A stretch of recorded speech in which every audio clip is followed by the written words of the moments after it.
नमस्कार, मी प्रेरणा. तुम्ही पाहताय लेट्स अप मराठी. एकीकडे विठू माऊलीचा जयघोष सुरू आहे, वारीचे वेध लागलेत, आषाढी एकादशी जवळ आहे आणि यातच एक सुंदर विठू माऊलीचं गाणं जे आहे ते आपल्या भेटीला आलं आहे. आणि विशेष म्हणजे या गाण्यात झळकतोय तो म्हणजे बिग बॉस मराठी सीझन 3चा विजेता विशाल निकम. या गाण्याच्या निमित्तानं विशाल सोबत आहे आपल्या. विशाल, कसा आहे? आणि छान वाटलं गाणं. मी मस्त. रामकृष्ण हरी माऊली. रामकृष्ण हरी. गाणं पाहिलं, खूप छान वाटतंय. ह्या गाण्याबद्दल जेवढं बोलेल तेवढं कमीच आहे. बिग बॉस नंतर सगळ्यांना माहीत झालं की माझं आणि माऊलींचं एक काय नातं आहे, वेगळं नातं आहे. सो मी माऊलींशिवाय राहू शकत नाही. मी माऊलींबरोबर गप्पा मारत असतो, हे सगळ्यांना माहिती आहे. कारण माझं फॅमिली बॅकग्राऊंडच असं की वारकरी संप्रदायातून आले.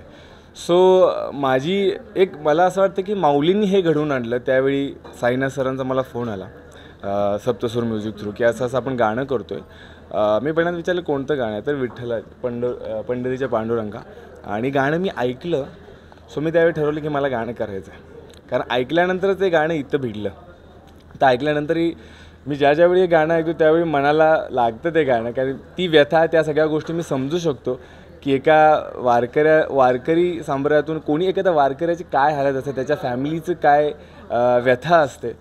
सो या गाण्यातून एक फिल्म नाही पण एक गाणं फिल्मसारखंच आहे की एक स्टोरी आपण प्रेझेंट केली आहे की काय पद्धतीने एका वारकऱ्याची व्यथा असते. आणि माऊली कायम प्रत्येकाच्या बरोबर असतो, तेही वेगवेगळ्या रूपामध्ये. सो सगळ्यांनी आपलं कर्म करत राहायचं असं मला वाटतं. या गाण्यातून प्रत्येकाला हा संदेश दिला आहे असं मला वाटतं. आणि माऊली त्यांच्या पद्धतीने तुम्ही जे डिझर्व करता ते तुम्हाला देत राहणार. सो तुमचा प्रामाणिक प्रयत्न, तुमचं कर्म तुम्ही करत राहा.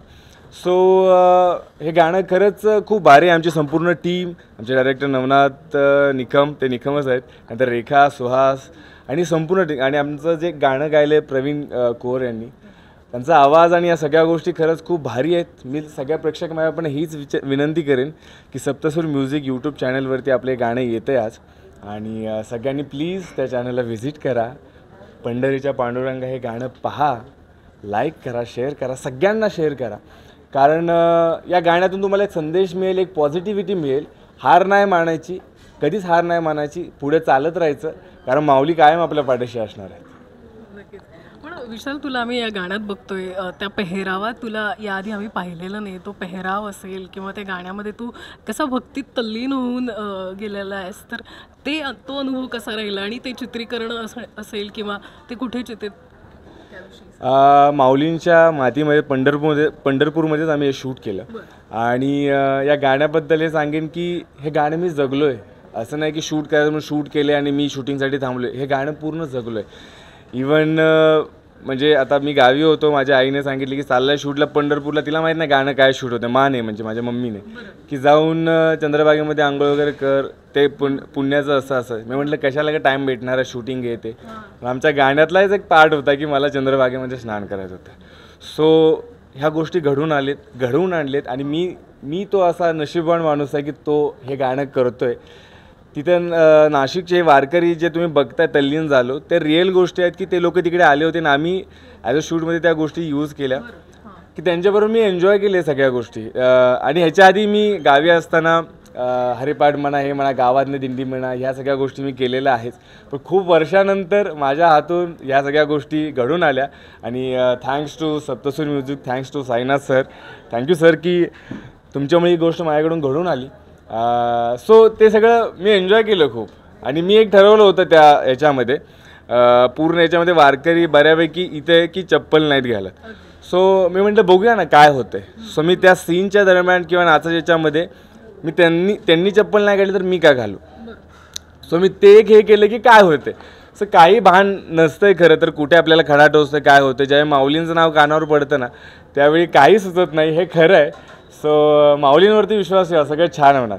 सो विनंती प्रेक्षकांना, प्लीज आमचं हे गाणं बघा, तुम्हाला खूप आवडेल. त्यासाठी तुम्हाला सप्तसूर म्युझिकला व्हिजिट करायचं आहे यूट्यूब चॅनलला. तुम्हाला तिथे गाणं आज पाहायला मिळेल. पण विशाल, मला तुला हे विचारायचं वाटतं, तू वारीत सहभागी झालेला आहेस का किंवा तुला वारी?